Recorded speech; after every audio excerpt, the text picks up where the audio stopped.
celebrating our 20th season. From the college by the lake, meeting the personalities and discussing the issues that affect all of Coeur d'Alene and the inland Northwest. We are the North Idaho College Public Forum. And now, here's your host and moderator, political scientist Tony Stewart.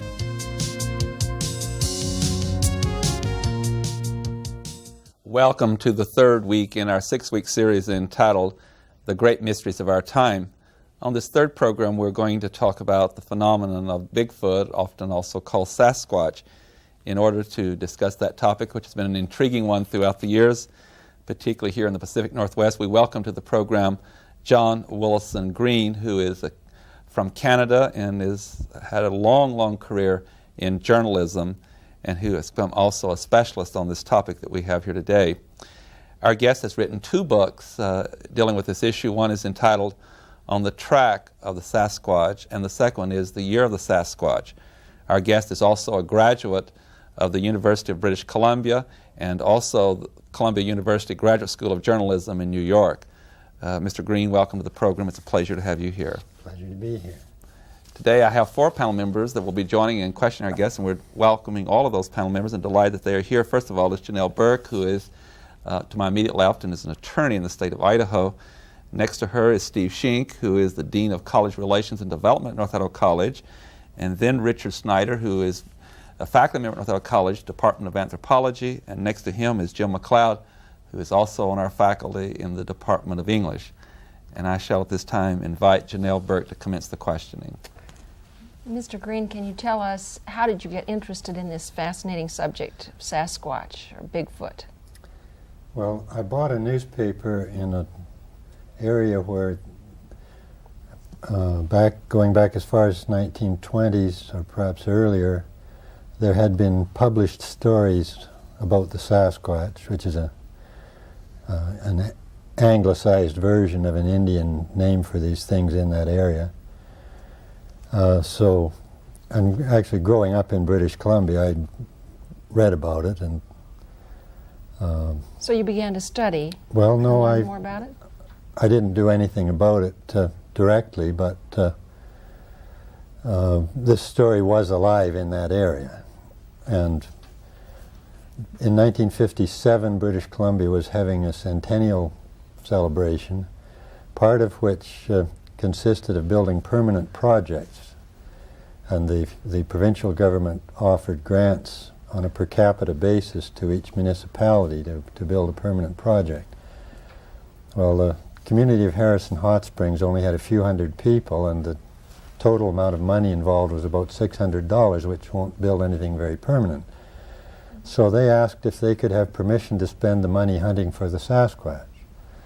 And this just seemed to catch the fancy of the media, and there was a tremendous amount of publicity, which stirred up local talk, and I began to realize that people whom by this time I had already met and whose reputations I knew had actual serious stories to tell that, weren't a legend or weren't of Indian origin, but things that had happened to them. So I began looking into this sort of thing at that time, and then a year later there was a picture in the Vancouver paper of a man holding a cast of a huge footprint from Northern California. And I'd become involved to the point where I just got in the car and went down to see what it was all about. And at that time I saw some of these footprints for myself, and that has to be a turning point, because a footprint is something real, and it has to be made by something alive. And in this case, these footprints were far too big to have been made by any known animal. Therefore, they represented either the presence at that place, at that time, of an unknown animal with a foot of a very human shape, or else they had to be a hoax perpetrated by humans. And so from then on, I got very much involved in trying to determine which was the correct answer. And it's just gone on from there. Steve Schenck. Mr. Green, what's your conclusion after years of personal research? Is it hoax or is it real? I concluded quite early on, and I've never had any reason to question that decision that it's real. It gets far more convoluted to try to explain everything away as human activity. Could you give us some examples of the best hard evidence you've either personally experienced or come across in your studies? Well, just a matter of a few weeks after the first time I saw footprints, I was told by someone I'd met down there of some more, which I went to see. And these prints were on a sandbar in the bottom of a fairly steep little valley, the sides of which were totally covered with brush, so there's no way you could have crashed down there with any kind of big machinery. Below the sandbar there was a log jam, something you couldn't have brought anything over, logs sticking up in all directions. Above the sandbar the creek went into a little canyon with sheer rock walls and a very deep pool. And yet across this sandbar were this set of tracks, penetrating to a depth of an inch in the heel, and nearly that on the ball of the foot and the toes. And I jumped off a log about 3 feet high, landed on one heel with my boot, and could only make a V-shaped mark that, approximated the depth of these entire footprints. So obviously some really mind-boggling force was involved in impressing those prints in the ground. The sand was damp when I was there. It was in a hard condition, couldn't have been much harder. And I could never, and to this day cannot, think of any way in which those could have been faked. Richard Schneider. As an anthropologist, John, of course, I'm interested in whether or not Sasquatch has a history. Human beings, we can trace their history back in time. We can see the development into human beings. They come from someplace. Did Sasquatch just drop in on us, or is there any fossil evidence for Sasquatch? Does it have a history? The one that's just dropped in on us is the gorilla. It has no history. If there were no gorillas now, there would be no evidence that any of such thing ever existed. The Sasquatch, on the other hand, could quite easily be Gigantopithecus blacki, which is known from 4 jawbones from Asia and hundreds of teeth, which in the jaw and teeth are twice as big as those of the biggest gorilla. And there's no proof from only having that kind of evidence whether it walked upright or not, but the only suggestive evidence is because these jawbones are very wide at the back, that probably the spinal column did come up under the head, in other words, that it was an erect animal. Now, most of the scientists who have published on the subject have just assumed that it was a knuckle walker, but in fact there are no knuckle walkers in Asia, so there's really no reason to jump to that conclusion, and there's no evidence for it.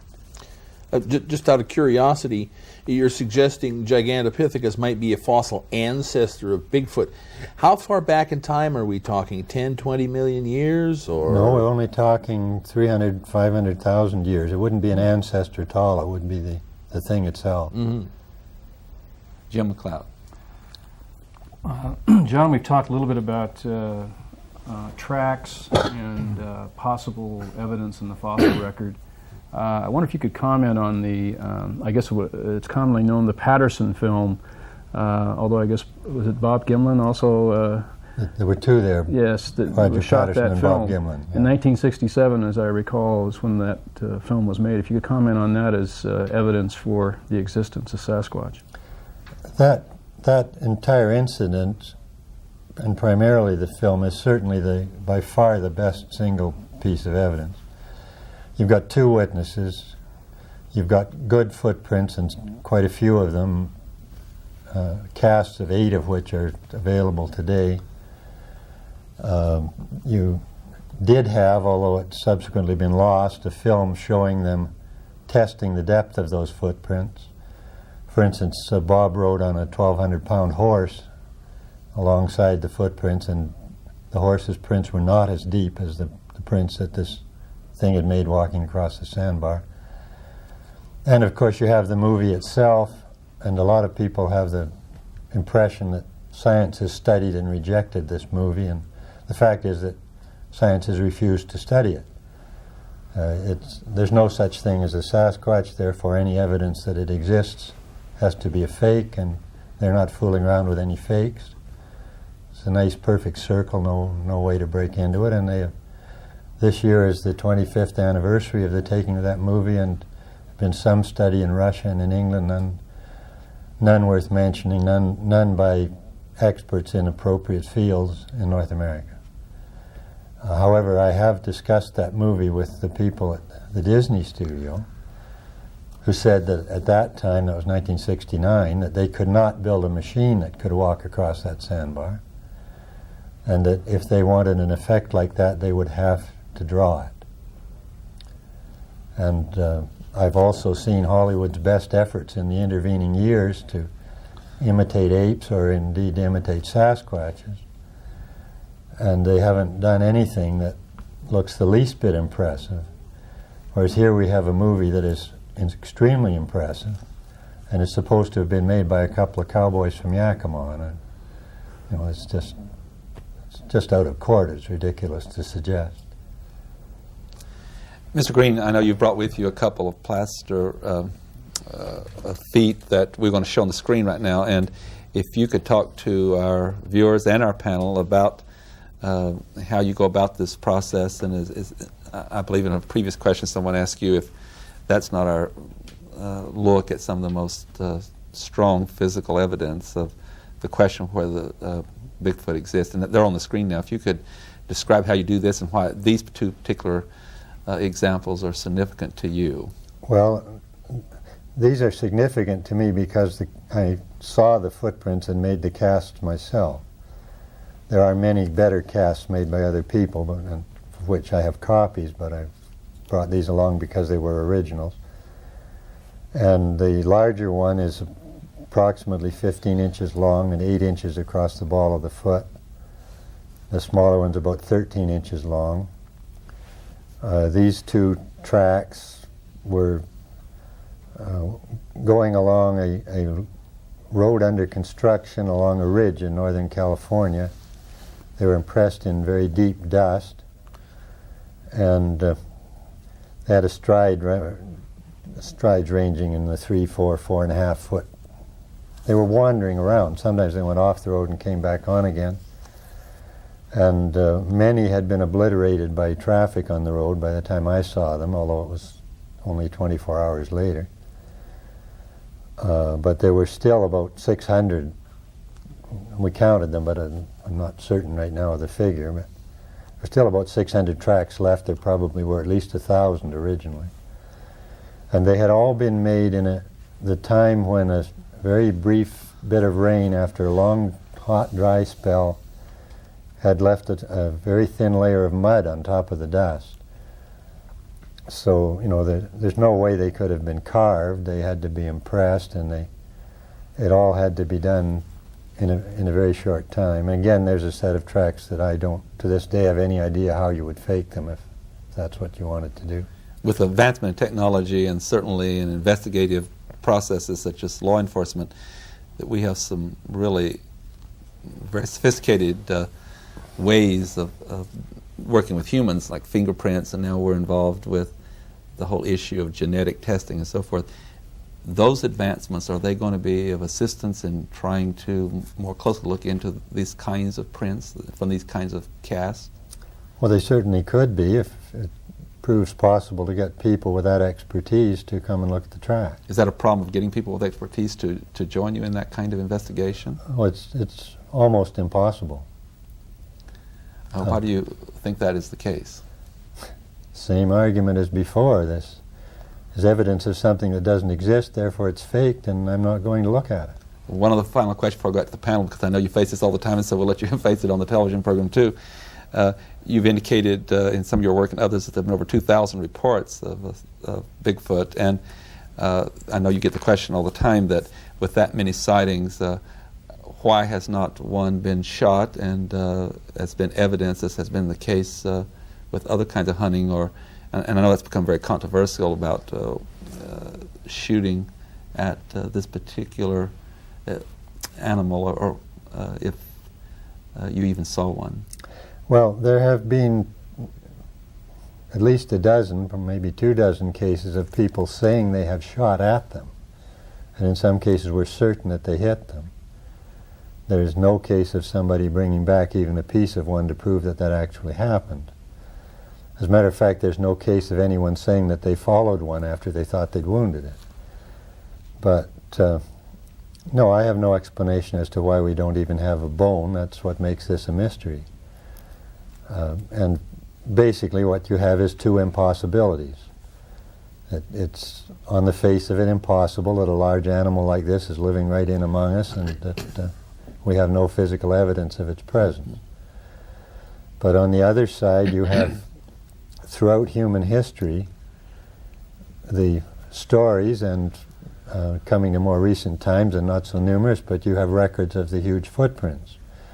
So you have, if this is human activity, you have a record that for some reason throughout history and on all continents, humans have been faking the evidence of huge hairy bipeds.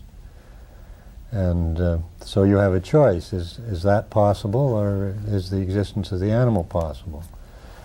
And I'm not aware at this point of anyone who has done serious investigation and who is aware of how much they have to explain, who accepts the idea that this could all be human manufacture. The simpler explanation is that there is indeed such an animal. It's quite easy for somebody with a degree in zoology, or perhaps in psychology, to say, oh well, humans have an innate need to imagine monsters. And that's quite often done on TV programs where they're trying to balance the presentation, but these are people who have never done any investigation of the subject in their lives, and who don't know, for instance, that they need to present some argument as to why this innate human need only functions where there's more than 20 inches of rain in a year.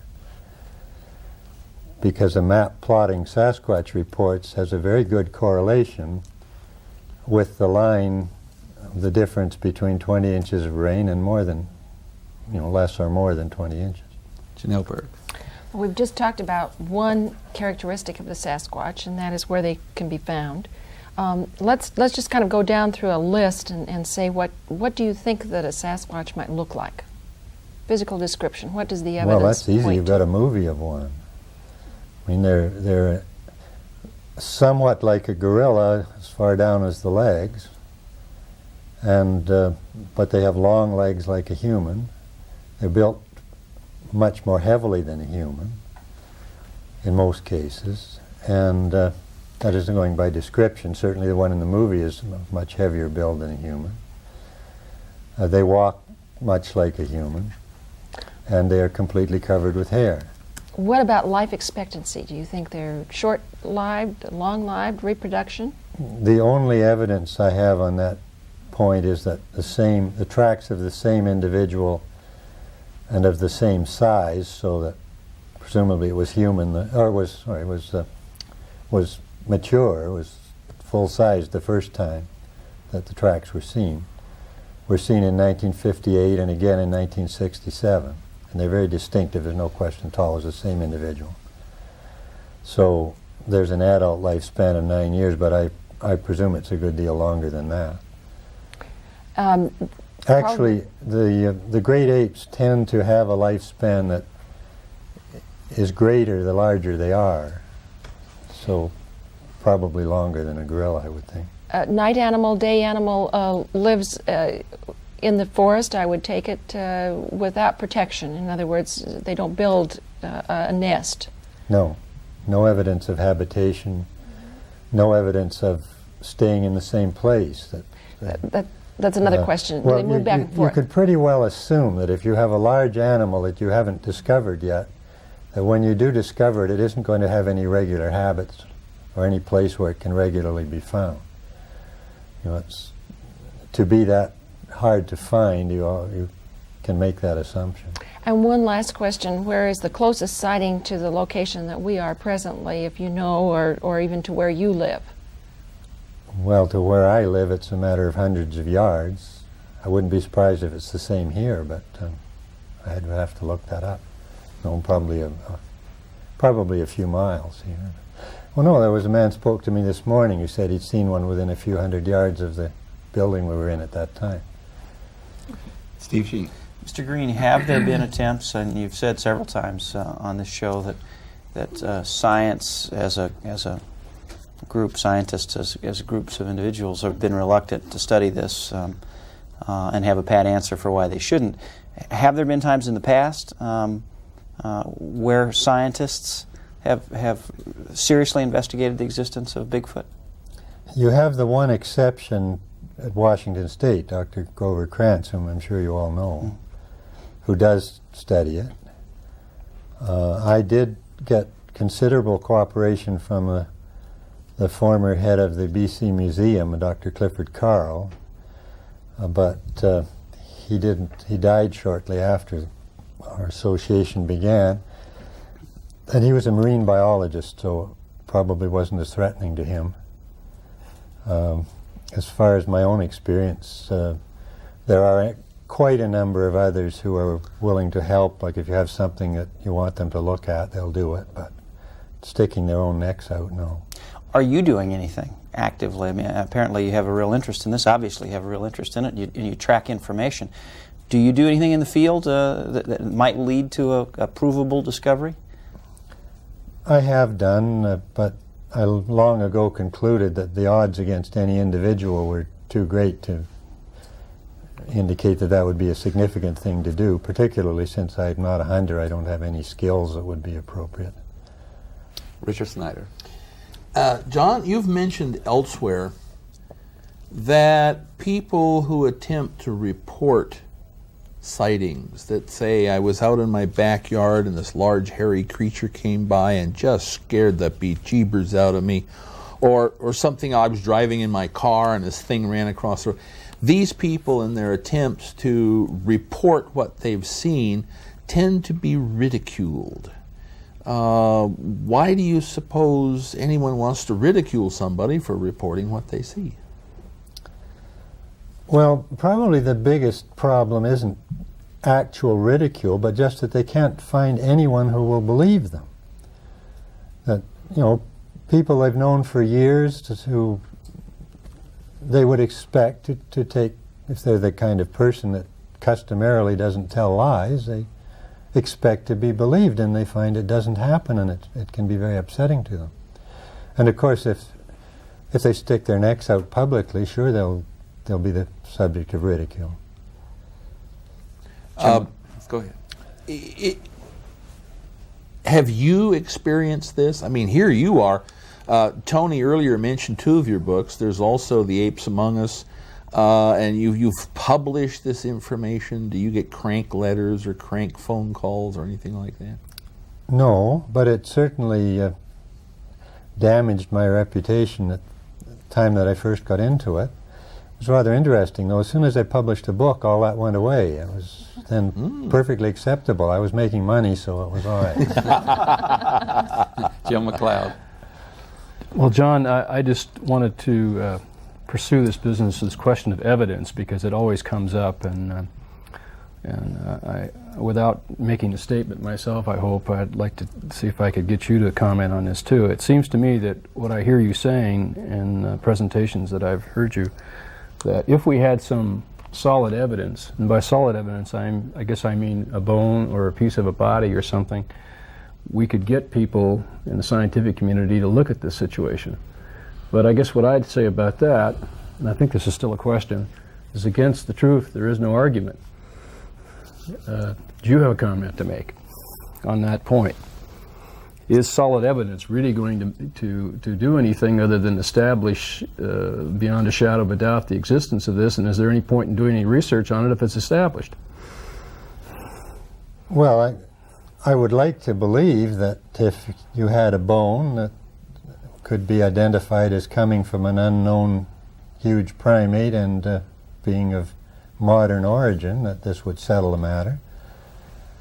My experience so far, though, has been that at one stage, those scientists that you're talking to say, well, if you only had this, and then you come back to them with what they asked for, and they say, well, if you only had that. So I'm hopeful that a bone would do it. I guess I can't be certain. The whole thing, of course, would be pretty hard to argue against. One of the people involved always had a fantasy that he was going to get one alive, was going to announce that as a favor he was going to allow all of the people who had been so good as to advise him in the past to be the first to see it, going to get them all in the top floor room at the university and push the thing in the door and say, there, and see how many jumped out the window. But, you know, I don't know. I would hope that a bone would do it. Certainly a piece of a body, a distinctive piece, a foot or a head or something, would have to do it. And I can't imagine that once this came about that there wouldn't be many people who would want to do studies. I mean, you've got the only thing that walks in the same way a human does. Surely there'd be a tremendous possibility of significant things to be learned from that. You've got, all of the great apes are matters of very considerable interest, and this would be another one. You may have a thing that can hibernate. You may have, this is coming back to something you mentioned earlier, a higher primate that can see in the dark, because about half of the reports involve incidents at night, and a report requires a thing to be observed and an observer, and human observers are less numerous at night in appropriate locations and also infinitely less able to see anything. So if you have an equal number of reports, it would seem to suggest that normally the Sasquatch is around at night. So here are all these things to be studied, and plus the fact that how did this thing manage to be here all along and we couldn't come up with one. I'd certainly hope that a lot of institutions would get involved at that point. I don't even care if they say, oh, we knew it all along. I'd just like to see them involved. We have less than 1 minute, but I won't go off the program with you commenting very briefly on, within the last 24 hours as we're taping this program, it's been reported that there's another type of elephant that's been discovered that's never been known in Nepal. Is that correct? Well, several people have told me that. I didn't see it. I didn't see the reporting, but the point is that would you take the position that they are certain on this planet things that are yet to be discovered? In the one case that I've investigated, certainly, and that has to suggest that if there's anything this obvious that hasn't been discovered, there may well be others. I must end on that note. I'm sorry that we're out of time. The clock is caught up. Thank you very much, John Green, for being with us in the panel, for your very good questions. Ladies and gentlemen, I would like to invite you to be with us again next week at the same time. We'll do part 4 of our 6-week series entitled The Great Mysteries of Our Time. Until then, please have a good week. I am Tony Stewart. The North Idaho College Public Forum was videotaped live from the studios of Telemedia Services on the campus of North Idaho College for viewing at this more appropriate time. We invite you to join us again next week for another all-new edition of the North Idaho College Public Forum on this public television station.